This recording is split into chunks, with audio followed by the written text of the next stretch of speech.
The Heart Sutra, though only 260 characters in length, embodies the profound wisdom of Buddhism, revealing the truth that form is emptiness. Emptiness is form. This concept has transformed the perspective of countless practitioners on the path to enlightenment. It's not merely a scripture for recitation, it's a philosophical treasure that helps us break free from all attachments, understand the impermanent nature of all phenomena, and thus liberate ourselves from suffering. Today, Tret Tam Ki invites you to delve into the layers of meaning within the Heart Sutra. Analyze how to contemplate the five aggregates, skandhas, the emptiness of all dharmas, and illuminate the role of prajna wisdom in the journey of rediscovering our true mind, Chan Tam. Is prajna simply an abstract theory? Or is it a practical path to transcend birth and death? Let's explore together. When the Bodhisattva Avalokitesvara dwells in the deep practice of transcendent wisdom, he illuminates that the five aggregates are fundamentally empty, thereby overcoming all suffering. Avalokitesvara is the name of a bodhisattva who has attained ultimate wisdom, thoroughly understanding the essence of all phenomena, and is no longer obstructed by birth and death or delusion. On the path of practicing prajna, he not only abides in his own wisdom but also contemplates all dharmas with a penetrating insight. Unburdened by the dualistic concepts of the world, during his deep practice, he directly perceives the true nature of the five aggregates: form, rupa; feeling, vedana; perception, samshna; mental formations, samskara; and consciousness, vijnana. These elements are the foundation of existence for every sentient being. But when clung to, they become the root of all suffering. He contemplates that the physical body is without inherent existence, that feelings are illusory, that thoughts are constantly changing, that actions are subject to birth and death, and that consciousness also lacks a true, unchanging essence. Upon clearly seeing this, he attains liberation, no longer ensnared by the bonds of the world. At that moment, the light of prajna wisdom shines forth, shattering delusions and helping him transcend all suffering. The affliction of sentient beings stems from ignorance, from clinging to the physical body, from regarding feelings as real, from misperceiving the nature of dharmas. However, when contemplated with prajna wisdom, all these things are merely illusory shadows, without inherent substance. Consequently, he is no longer bound by birth and death, undisturbed by afflictions, and at peace amidst life without being controlled by it. Understanding the workings of the five aggregates is a crucial key on the path to enlightenment. Those still bound by ego attachment continue to see this body and mind as real, continue to see the external world as real, giving rise to love and hate, joy and sorrow, greed and aversion, thus creating countless karmic causes that prolong the endless cycle of rebirth. Yet, when illuminated by wisdom, such a person realizes that everything is like waves on water, like fleeting images, like passing clouds, lacking any permanent foundation. This awareness is not merely intellectual understanding or rational deduction. It's a genuine realization within the heart. Bodhisattva Avalokitesvara not only recognizes this for himself but also shows this path to all sentient beings. When a practitioner embarks on the path of prajna, they gradually relinquish old attachments, no longer clinging to misguided views about the self, the world, birth, death, or nirvana. Once everything has been relinquished, they find ease amidst life, no longer fearing birth and death, and no longer being pulled around by worldly dharmas. The mind of the bodhisattva is unmoved by circumstances, unattached to forms, and undefiled by fleeting delusions. He has clearly seen the truth that all dharmas are empty, without inherent existence, without birth or death, and without coming or going. Only upon attaining this wisdom can one truly be freed from all suffering, truly live with pure knowing, no longer obscured by ignorance. The contemplation of the bodhisattva is not ordinary thinking but profound direct insight, an ultimate vision that transcends all conventional distinctions. As long as one still sees a self and others, birth and death, gain and loss, they remain bound within the cycle of rebirth. However, upon clearly seeing that all these dualities are merely delusions, without substance, they step out of birth and death and attain liberation. Therefore, the practice of prajna is not merely studying from books or intellectual research. It's a continuous contemplation in daily life. When eating, walking, working, facing the ups and downs of life, If one consistently maintains this pure vision, refraining from being swept away by delusion and from clinging to dharmas, they are truly practicing prajna. Bodhisattva Avalokitesvara has reached a state of non-obstruction, unencumbered by birth and death, and unbound by worldly dharmas. He has nothing to fear and nothing to hold on to, for everything is ultimately empty. But within that emptiness lies complete fulfillment, boundless peace, and wisdom unrestricted by anything. This is the absolute freedom of the wise, those who have completely relinquished all delusions and truly entered unobstructed wisdom. And so, as Bodhisattva Avalokitesvara practices prajna wisdom, he clearly sees that all dharmas are inherently without self-nature, thereby transcending all suffering. This marks the beginning of the path to liberation, the doorway opening to a world without fear, without birth and death, and without bondage. This is the very foundation of prajna, the source of all enlightenment, and the light that dispels the darkness of ignorance. Contemplation of the five aggregates. As the bodhisattva deeply contemplates prajna wisdom, he recognizes that all dharmas in this world lack inherent existence, including the five aggregates, which are the foundation of the human mind and body. This realization is not a conceptual inference but a direct experiential insight into the empty nature of all existence.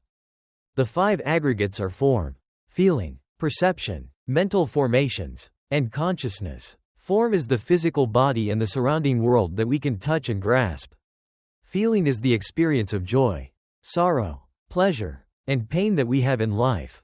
Perception is the recognition, differentiation, and memory of what has been experienced. Mental formations are the psychological tendencies, volitions, and mental constructs that drive people to create karma. Consciousness is the act of knowing, the continuous stream of mind that distinguishes external realms. Sentient beings, because they cling to these five aggregates, generate countless afflictions. Seeing the physical body as real, as me, they cling to its form, worrying about its existence and fearing old age, sickness, and death. When pleasant feelings arise, they want to hold on to them. When painful feelings arise, they want to push them away. When they imagine the past and the future, they are drawn into endless delusions.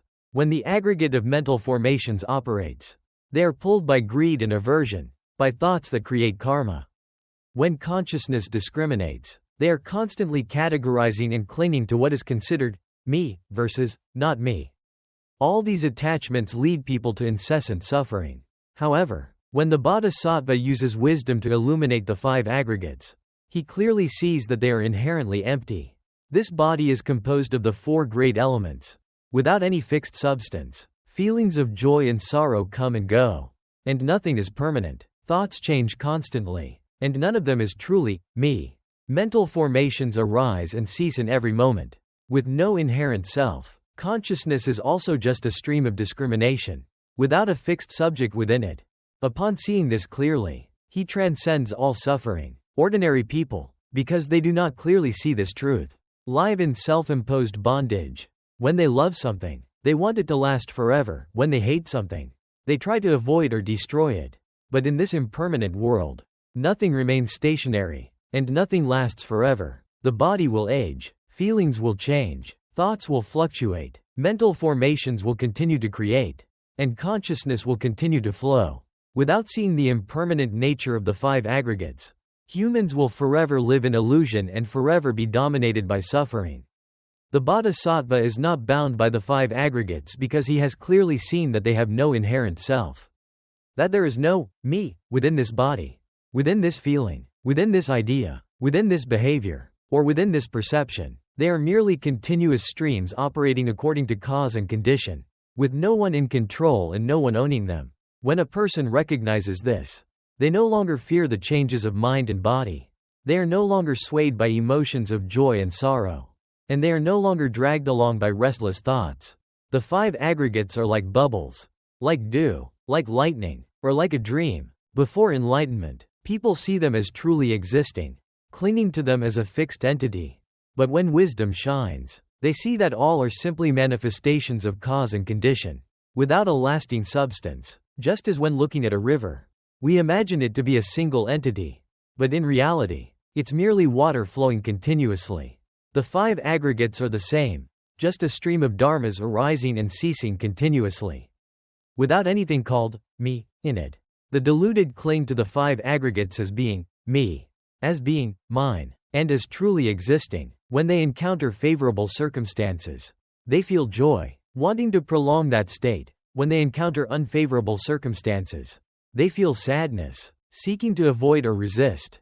But whether joyful or sad, all are merely ripples on the surface of water, lacking any true essence. The wise do not cling to the five aggregates, and they do not regard them as being mine, and thus they are no longer bound by them. The bodhisattva deeply contemplates the five aggregates, recognizing that they have no fixed self-nature and that all are dependently originated and impermanent. Therefore, he no longer worries about the changes of mind and body, and he no longer clings to delusive discriminations. Seeing the five aggregates as empty means dissolving the root of all suffering. Sentient beings, because they do not realize this, forever drift in the cycle of birth and death. They chase after what they imagine to be happiness, not knowing that such happiness is only temporary and illusory.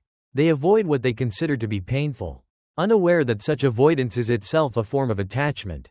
When someone clearly sees the nature of the five aggregates, they no longer cling to anything, are no longer bound by worldly dharmas, and are no longer obstructed by birth and death.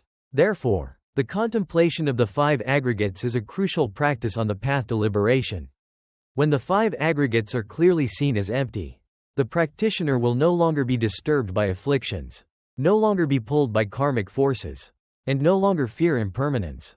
As wisdom illuminates, ignorance will vanish. When attachment ceases, freedom will manifest. Awareness of the five aggregates is not merely a theory to contemplate, it's a practical contemplation in every moment of life.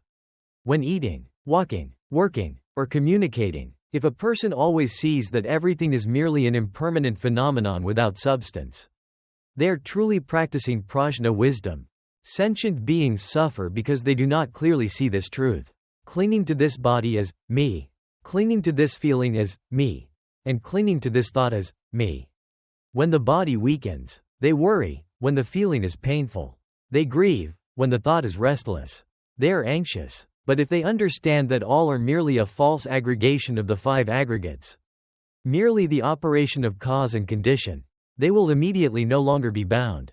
The bodhisattva has nothing to fear and nothing to cling to, for he has clearly seen that all is empty. Upon understanding this, the practitioner attains peace and freedom and is no longer swayed by the world. This is the path that leads to liberation, the path that transcends all suffering, and the wisdom that shatters all ignorance. Explaining the emptiness of dharmas, as the bodhisattva deeply contemplates prajna wisdom, he recognizes that all dharmas in this world lack inherent existence and lack a fixed substance.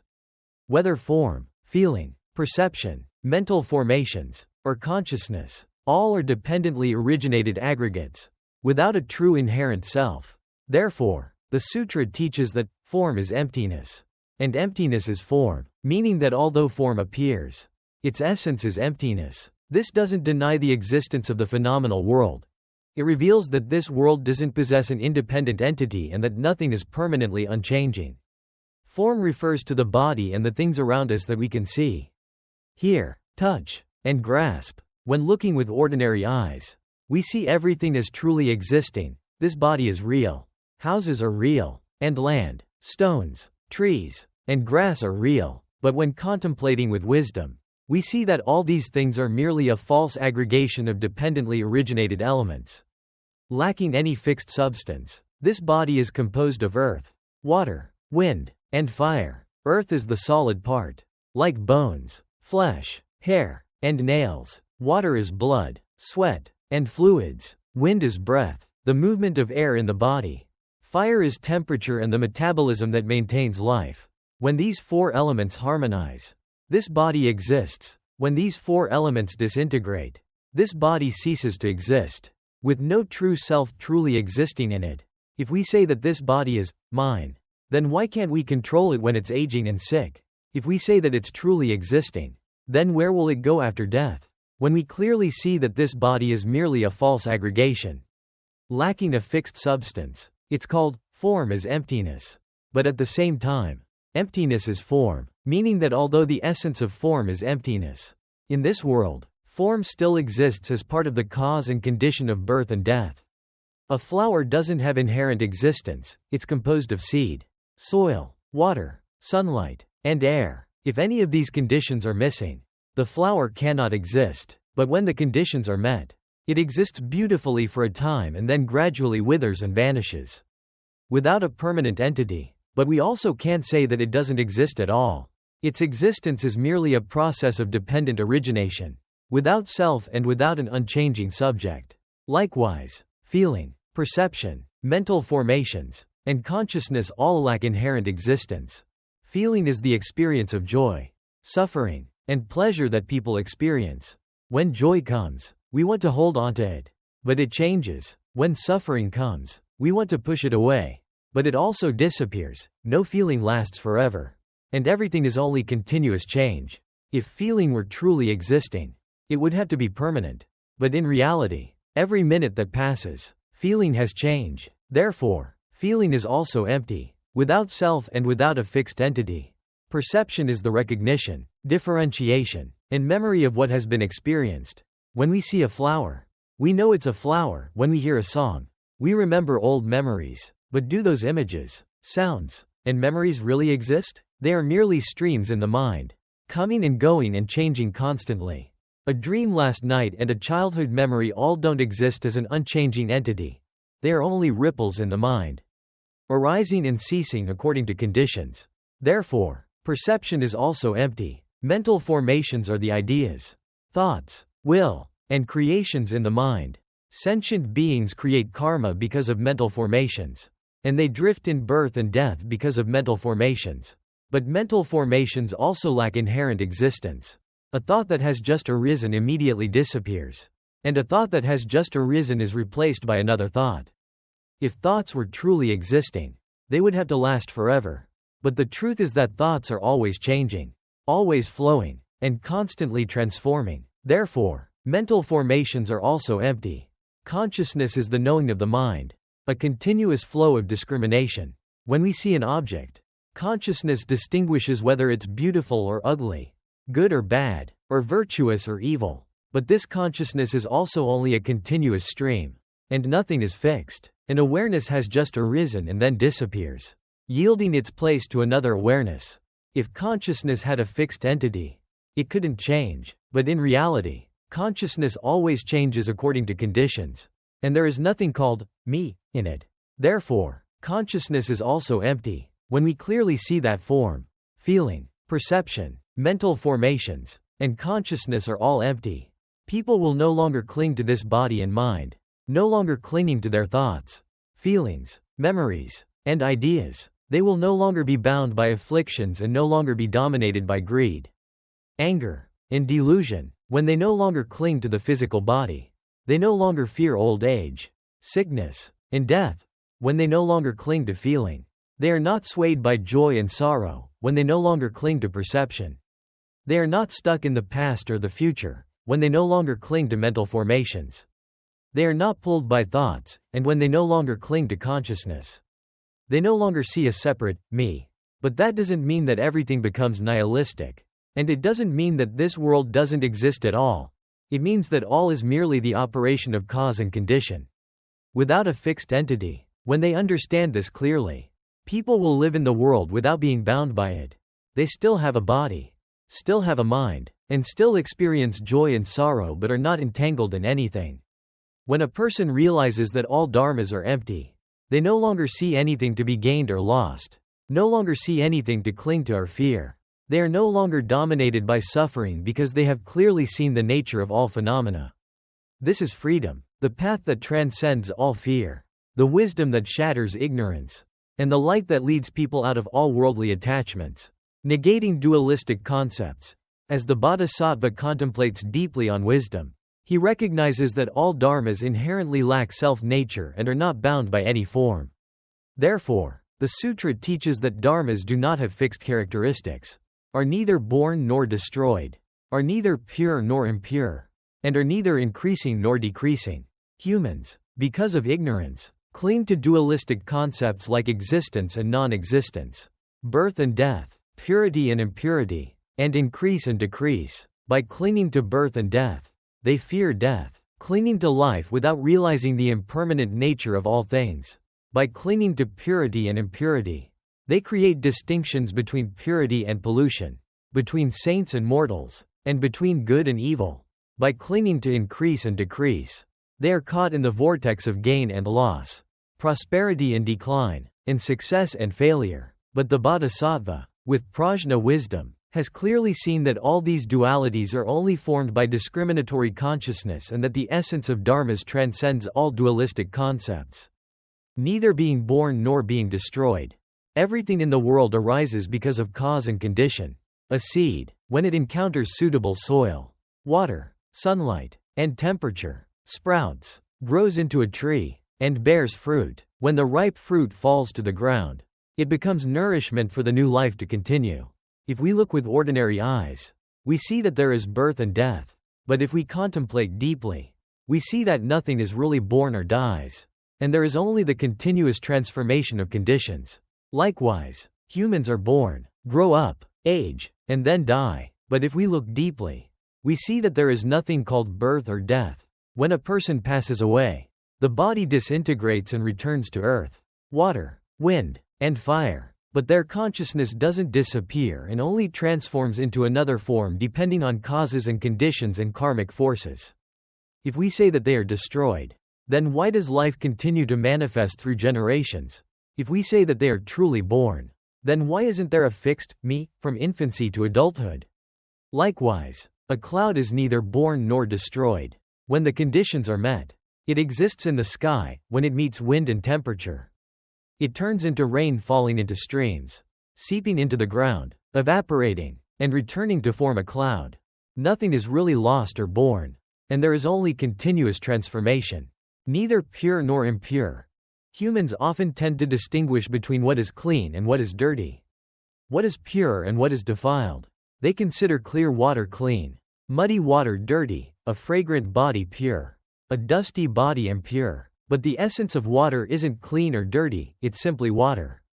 Water flowing through sand and dirt becomes muddy.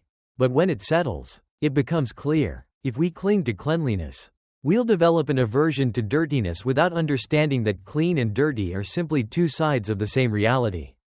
In the mind, too, when the mind is at peace, we call it pure. When the mind is restless, we call it defiled. But in essence, purity and defilement are only temporary states of the mind, they don't have a fixed, inherent nature. A person may experience greed and anger for a moment, but immediately afterward, they might develop compassion. If we think that a defiled mind is truly existent, then it becomes impossible to cultivate and transform afflictions.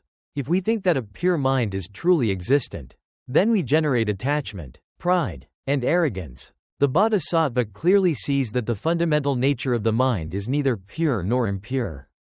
When deluded, the mind manifests afflictions. When enlightened, the mind manifests wisdom. But afflictions don't come from outside, and wisdom doesn't come from outside.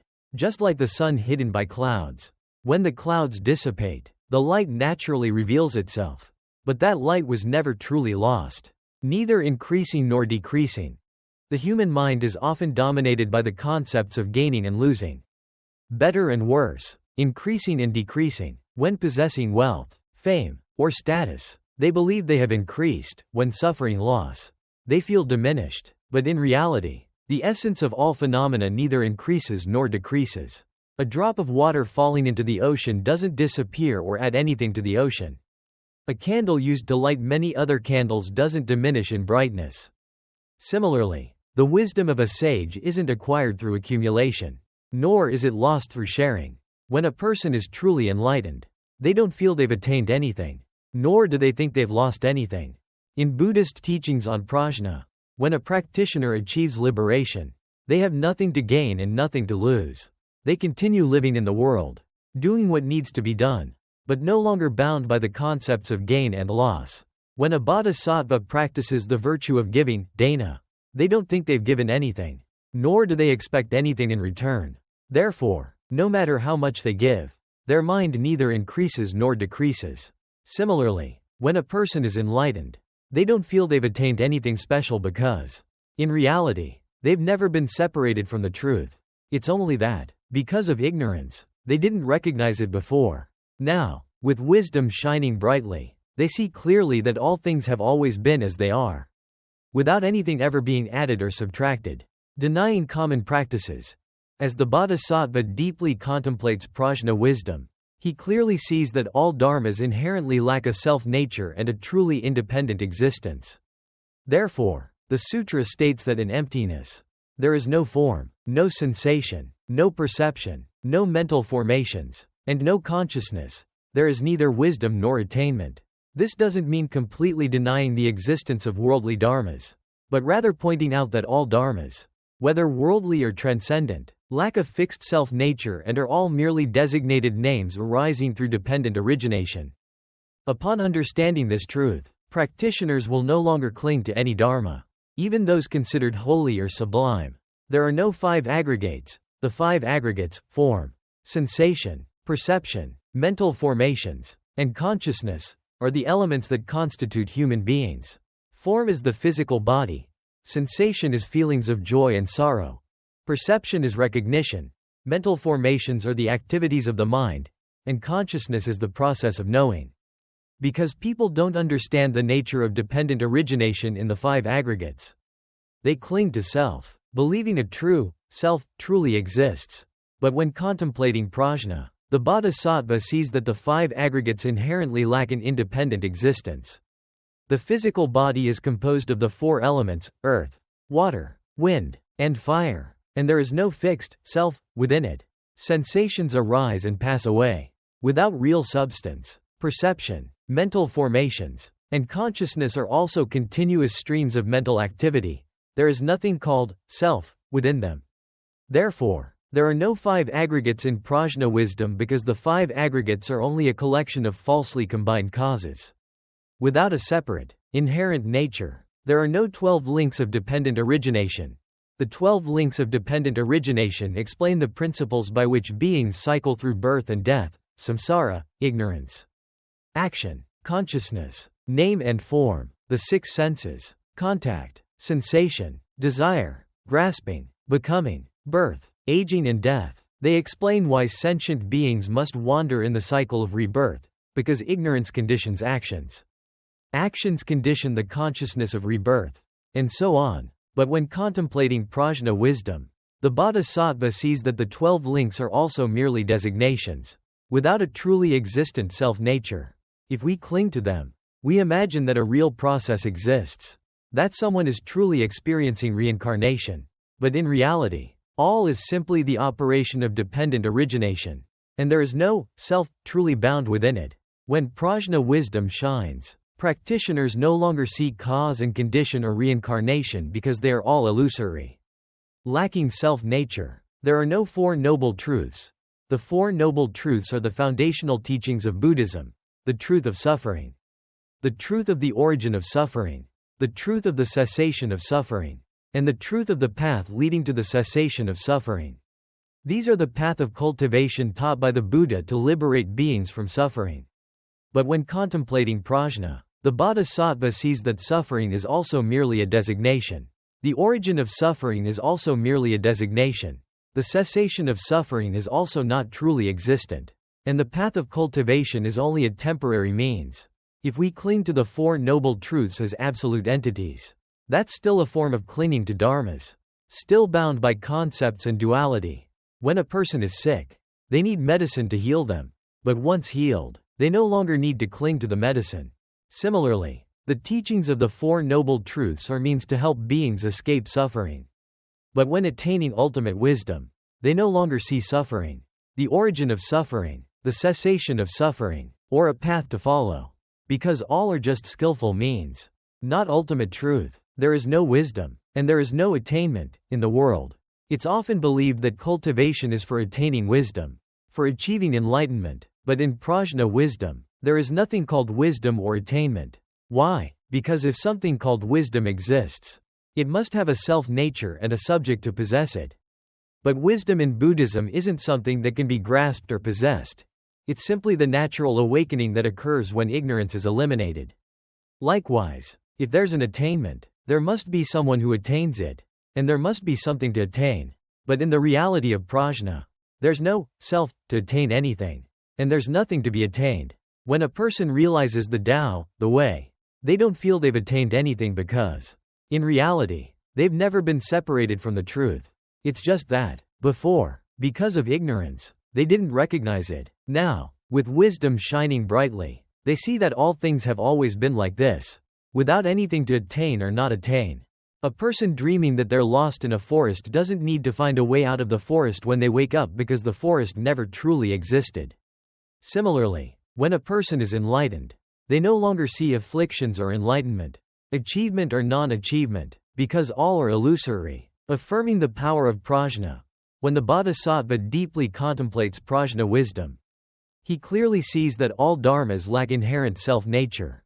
There is nothing to grasp, and nothing to attain. Therefore, the sutra states that, because there is nothing to be attained, bodhisattvas rely on prajna wisdom, and so their minds are without hindrance, without fear, far removed from all upside-down thoughts, attaining ultimate nirvana. Prajna is transcendent wisdom, it is true, penetrating insight that goes beyond all the dualities of ordinary people.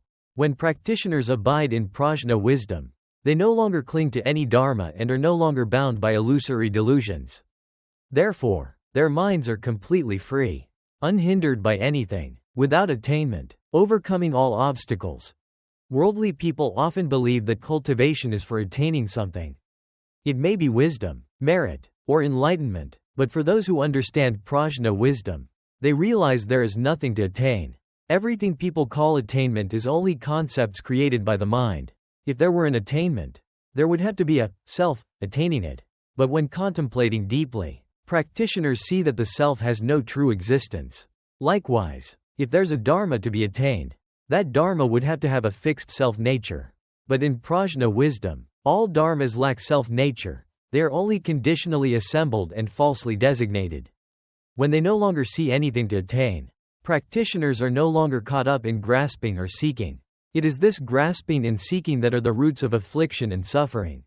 When a person no longer clings to anything, their mind becomes completely free, unbound by any obstacle. Like a bird flying in the vast sky, there's nothing to hinder it, nothing to hold it back. It isn't bound to any particular place and isn't confined by any limitations.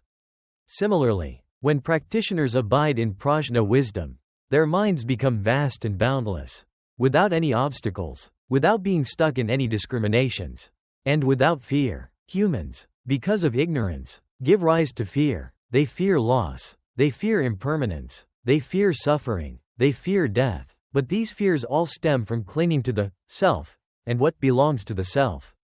When they clearly see that there is no truly existent self, there is also nothing to lose and nothing to fear. When a person realizes that all dharmas lack a self-nature, they no longer fear change because they understand that the nature of all things is, by its very nature, impermanent. They no longer fear birth and death because they see that birth and death are merely the transformations of conditions.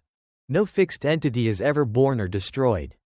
Worldly people fear death because they believe that a self will be lost. But those who are enlightened see that there has never been a self to be lost and that there has never been a truly existent birth or death. Therefore, they are completely at ease with all the changes and transformations of life. Like someone dreaming that they are lost in a desert. When they awaken, they no longer fear because they know that it was all just a dream. Similarly, those who have thoroughly understood prajna wisdom no longer fear anything because they know that all is illusory. Nothing truly binds them. Far removed from all inverted, delusional thoughts, because of ignorance, humans are always drawn into illusory, upside-down thinking. They cling to what they see, hear, feel, and think without knowing that all those things are illusory, lacking a real substance. Inverted, delusional thoughts are mistaken perceptions of reality. Worldly people see birth and death, gain and loss, better and worse, right and wrong, but these are merely concepts created by the discriminating mind. When contemplating prajna wisdom, practitioners clearly see that all those dualities are merely designations, not truly existent. When a person is dreaming, they might see themselves as a king or queen, or they might find themselves wandering in misery. But when they awaken, they know that all was just a dream, nothing was real. Similarly, Those who are enlightened are no longer bound by the illusory, upside-down thoughts of the world because they see that all is merely a manifestation of the mind, nothing truly exists. Attaining ultimate nirvana. Nirvana is not some distant realm that people must seek. Nirvana is precisely the awakening that occurs in the present moment, liberation from all clinging and delusion. When a person no longer clings to any dharma, their mind is completely free. That is nirvana. When still clinging to birth and death, people will believe that there is a realm called nirvana to be attained. But when they clearly see that birth and death are merely illusory, they realize that nirvana is also not a specific place or a fixed state. Nirvana is complete and absolute freedom. It is the complete relinquishing of all clinging. Like someone bound in chains who, when completely unchained, feels light and free. Similarly, when a person breaks through all the bonds and limitations of the mind, they achieve perfect liberation. That is nirvana. Summarizing the power of prajna, all the Buddhas of the 3 times, past, present, and future, attain enlightenment by relying on prajna wisdom. This is an immutable truth, the one and only path that leads to complete enlightenment. Prajna wisdom is not merely an ordinary method of cultivation, it is the very essence of awakening.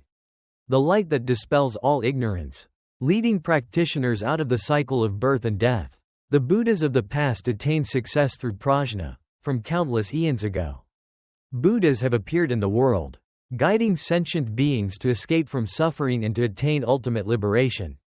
Enlightened ones such as the Buddhas Dipankara, Vipassi, Sikhi, Vesabhu, Kakusanda, Kanagamana, and countless other Buddhas all cultivated, practiced, and attained prajna wisdom. These holy people weren't given enlightenment by the gods, nor did they receive the blessings of some supernatural power.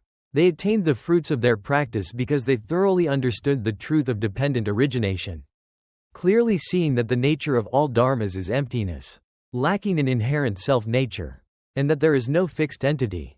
Through contemplating prajna wisdom, they no longer clung and were no longer stuck in the dualities of existence and non-existence, birth and death, or purity and impurity. Throughout immeasurable eons of cultivation, the Buddhas of the past were once ordinary sentient beings, also drifting through samsara, also experiencing countless lives filled with afflictions. But through cultivating prajna wisdom, they gradually shattered ignorance, moved away from grasping and craving, severed ego clinging, and ultimately attained the fruit of anuttara samyak sambodhi, unexcelled, perfect enlightenment. Thus, prajna wisdom is not only for the select few who are holy beings, it is the path for all sentient beings. When someone deeply contemplates this wisdom, they are also stepping onto the very path that the Buddhas of the past have walked. The present Buddha attained realization through prajna, the world-honored one. Shakyamuni Buddha, our teacher, is the most shining example of attaining success through prajna wisdom. He was born into a royal palace, grew up amidst wealth and luxury, but still recognized the impermanent nature of the world. He clearly understood that, no matter how much power, status, or wealth people may possess, they cannot escape sickness, aging, and death. It was this very realization that propelled him to renounce everything in order to find the path to liberation. After many years of practicing asceticism, engaging in numerous different cultivation methods, the Buddha eventually realized that neither extreme asceticism nor indulgent sensual pleasure were the paths leading to enlightenment. It was only when he deeply contemplated prajna wisdom, completely relinquishing all attachment, shattering all delusions, that he attained perfect awakening under the Bodhi tree. On the night of his enlightenment, he observed the causes and conditions of all phenomena, clearly seeing the workings of birth and death, and understanding that all are merely flowing streams of dependent origination, without an inherent substance. He relinquished all notions of existence and non-existence, birth and death, gaining and losing, when there was nothing left to cling to. His mind was completely purified, and the light of prajna wisdom blazed forth from that very moment. The Buddha was no longer an ordinary human being bound by birth and death. He had transcended all, no longer dominated by greed, hatred, and delusion. He was no longer bound by the concepts of self or dharma. He became a fully enlightened Buddha, Samyak Sambuddha, a teacher who guides countless sentient beings. Thus, The Buddha's attainment was not due to some magical power or a divine gift, but entirely due to prajna wisdom. This is the path that the Buddhas have walked and the path that is available to all sentient beings. The Buddhas of the future will also attain success through prajna. It's not just the Buddhas of the past and present. All the Buddhas of the future will also attain enlightenment through prajna wisdom. Anyone who attains complete and perfect enlightenment must undergo the process of contemplating this wisdom. In countless eons to come, many Buddhas will appear, such as the future Buddha Maitreya, who will be born when the conditions are right. But no matter which Buddha appears, the only path to attaining enlightenment remains prajna wisdom. Because the nature of reality doesn't change. The laws of dependent origination don't change. The method of cultivation to attain enlightenment doesn't change. No matter how much time passes. No matter how different sentient beings may be in form and circumstances. The truth of prajna remains unchanged. Like the sunlight that shines everywhere, without discriminating time or space. Prajna wisdom is the same. It is always the guiding light for all sentient beings in the three times. Anyone who relies on that light, who contemplates the dependently originated nature of all phenomena, who relinquishes all clinging, will surely attain enlightenment. The prajna mantra, the gateway leading practitioners across the shore to enlightenment. Among all the sutras about prajna wisdom, the concluding verses of the Heart Sutra carry a most profound significance. It's not just a simple conclusion, it's an affirmation of the subtle, miraculous power of prajna wisdom. The prajna mantra is praised as a transcendent truth, a means of leading practitioners beyond all the bonds of ignorance, ending the cycle of rebirth, and reaching the shore of enlightenment. The mantra isn't simply a sequence of sounds, it contains the power of prajna, the condensation of all supreme wisdom. It is the ship that carries one across the stream of birth and death, the light that dispels the darkness of ignorance, the key that unlocks the door to liberation. The nature of the mantra, the sound of wisdom. Mantras in Buddhism aren't mysterious incantations. They are the very expression of wisdom. Each sound within the mantra isn't a random symbol, it's the crystallization of truth. The echo of prajna resounding throughout the 10 directions and the 3 times. Ordinary language is limited by concepts and dualistic thinking, while the mantra transcends all those distinctions. Therefore, it can't be understood through reasoning. It can only be realized through direct experience. When practitioners sincerely chant the mantra with focused concentration, they gradually merge into the stream of prajna, clearly seeing the self-nature of all dharmas and no longer bound by the mistaken views of deluded thoughts. Just like the sunlight that shines everywhere without anyone needing to invite it. Prajna wisdom is always present. The light will shine naturally simply by opening your heart to receive it. The mantra is precisely that invitation. That call of enlightenment, the bridge leading practitioners across the shore of birth and death to nirvana. The profound meaning of the mantra. The mantra is chanted with powerful sounds, emphasizing the process of going beyond, transcending, and advancing towards the further shore of enlightenment. This isn't a physical journey, it's a spiritual journey. Going beyond here means relinquishing all the bonds of clinging, of ego-centered views, and of attachment to the self and the world. When practitioners truly walk on this path, they realize that all delusions are unreal and that all suffering arises from a clinging mind. Only when the mind completely lets go, no longer grasping at anything, does liberation manifest. Like someone sinking in water.